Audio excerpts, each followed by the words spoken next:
So, hey everyone, what's up and welcome back to my YouTube channel. I hope you all are doing really amazing. I am Nand Parekh and मैं एक सी A final student हूँ और इस video में बात करने वाला हूँ कि जो अपने थ्योरी सब्जेक्ट होते हैं, चाहे फिर वो सी ए फाउंडेशन में लॉ हो या फिर सी ए इंटर में ऑडिट जैसा सब्जेक्ट हो या फिर कोई और सब्जेक्ट किसी भी फील्ड का।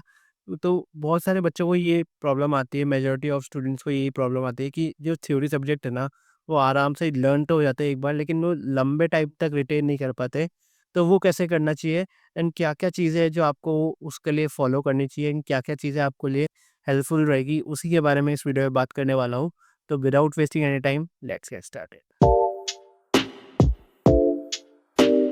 सबसे पहली चीज़ जो कि आपको करनी चाहिए वो है कि जब भी आप अपनी क्लासेस स्टार्ट करते हो या फिर प्रिपरेशन स्टार्ट करते हो, उस दौरान आप जो भी नोट्स बनाते हो, उससे पहले आपको जो अपनी जैसे 10th और 12th में बेस मॉड्यूल होता है एनसीईआरटी एंड अपने जो सीए में होता है वो क्या होता है आईसीएम मॉड्यूल। जैसे भी ऐसे मॉड्यूल्स होते हैं आपके, जो भी आप बेस मॉड्यूल बोल सकते हैं इनको, उसको आप अच्छे से लाइन बाय लाइन रीड करना चाहिए 1 से 2 बार एंड उसके अकॉर्डिंगली आप अपने नोट्स बनाने चाहिए। इससे क्या होगा कि आपको हेल्प हो जाएगी कि एग्ज़ाम से पहले आपको अच्छे से पता रहेगा, आइडिया रहेगा कि कौन से टॉपिक को मैं कहाँ से रिवाइज़ कर सकता हूँ इफ़ेक्टिवली, और जिससे कि मेरा कम टाइम में अच्छे से अच्छा खासा रिवीजन हो जाए। तो ये बहुत ही अच्छा एक हेल्पफुल तरीका है जो कि आप फॉलो कर सकते हो एंड अकॉर्डिंगली नोट्स बनाना, साथ-साथ उनको रिवाइज़ करना। और चाहे कोई टॉपिक नोट से ना रिवाइज़ करके आप अपने मॉड्यूल से रिवाइज़ कर सकते हो। अगर आपको अच्छा तरीका मिल सकता है मॉड्यूल से रिवाइज़ करने का,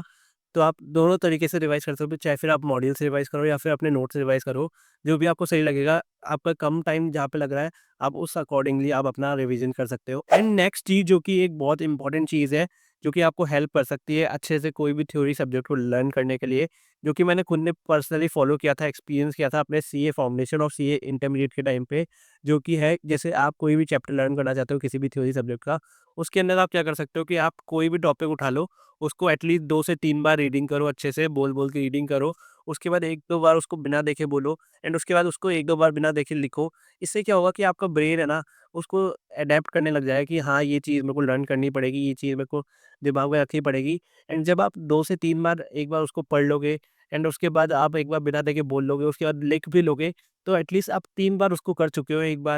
एक बार बोल के कर सकते हो, उसके बाद एक बार जो आपने रीडिंग करी वैसे हो जाएगा एंड एक बार लिख लिख के आपका हो जाएगा। तो आप 3 बार एक ही चीज़ को करोगे तो आपको अच्छे से रिवाइज़ हो जाएगा, अच्छे से लर्न हो जाएगा और अच्छे से चीज़ें दिमाग में बैठने लग जाएगी। तो ये बहुत ज़्यादा इफ़ेक्टिव वे है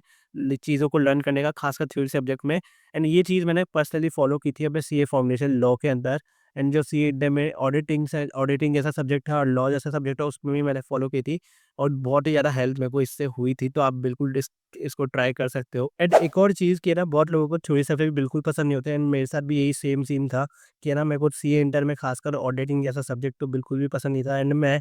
एंड में उसको जाके ना रटने लग जाता था एंड समझना उसको बिल्कुल इग्नोर आउट कर देता था कि ना समझना भी है मेरे को इस सब्जेक्ट को, सीधा रटने पे ज़्यादा ध्यान देता था। क्योंकि ना लोगों को समझ में नहीं आता, इंटरेस्टिंग नहीं लगता सब्जेक्ट थ्योरी, तो है ना उसको एंड में जाके वो रटना ही स्टार्ट कर देते हैं एंड वो भी उनसे ढंग से होता नहीं है। तो यार मैं आपको यही बोलूँगा कि ना आप जब भी थ्योरी सब्जेक्ट पढ़ो, ऐसे टाइप पे पढ़ो जब आपकी बॉडी ना सुपर एक्टिव हो, आपकी बॉडी में लेज़ीनेस नहीं हो, आपका ब्रेन सुपर एक्टिव तरीके से काम करना चाहिए उस टाइम पे। तो मैं है ना अपने टाइम पे ऐसा ही प्रेफ़र करता था कि है ना सुबह अर्ली मॉर्निंग जो होता था वो उस टाइम पे मैं थ्योरी सब्जेक्ट पढ़ता था, जिस टाइम मेरा ब्रेन जो होता था वो कम डिस्ट्रैक्टेड होता था एंड बहुत अच्छे से एक्टिव होता था, जिससे कि मेरे को अच्छे से चीज़ें याद रखने में हेल्प होती थी। तो मैं आपको ये सजेस्ट करूँगा, जब आपका ब्रेन अच्छे से एक्टिव हो, कम डिस्ट्रैक्शंस हो आस-पास एंड जब आपकी बॉडी में जब एक्टिव हो बॉडी, तभी जाके आप थ्योरी सब्जेक्ट्स को उस टाइम पे अच्छे से कर सकते हो। अब बहुत लोग गलती क्या करते हैं ना कि जैसे लंच टाइम हो गया उसके बाद अपना थ्योरी सब्जेक्ट स्टार्ट करें या फिर बिल्कुल लेट नाइट जाके अपना थ्योरी सब्जेक्ट स्टार्ट करें, तो उससे तो यार आपको नींद ही आने लग जाएगी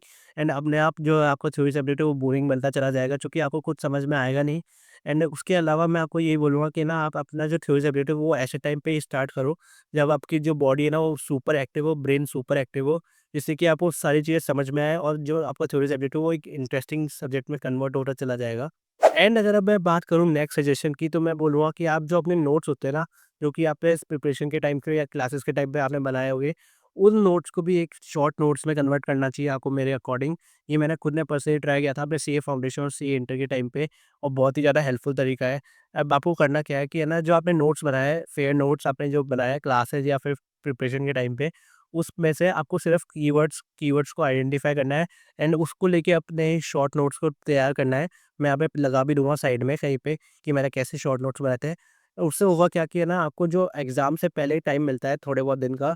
तो उसमें आप है ना अच्छे से उनको उस नोट से एटलीस्ट 3 से 4 बार अच्छे से मल्टीपल टाइम रिवाइज़ कर पाओगे एंड बहुत ही कम समय में आपका रिवीजन हो पाएगा। तो इस तरीके को आप है ना बहुत ज़्यादा अच्छे तरीके से यूज़ कर सकते हो अपने रिवाइज़ करने में। इससे क्या है आप लॉन्ग टाइम तक अपने जो थ्योरी सब्जेक्ट्स हैं, उनको रिटेन भी कर पाओगे और अपना जो रिवीजन है वो भी इफ़ेक्टिवली आप कर पाओगे। तो इसको ट्राई करना बिल्कुल मत भूलना। एंड एक लास्ट चीज़ जो कि मैं आपके साथ शेयर करना चाहूँगा वो है कि थ्योरी सब्जेक्ट में ना मल्टीपल मल्टीपल रिवीजन बहुत बड़ा रोल प्ले करते हैं।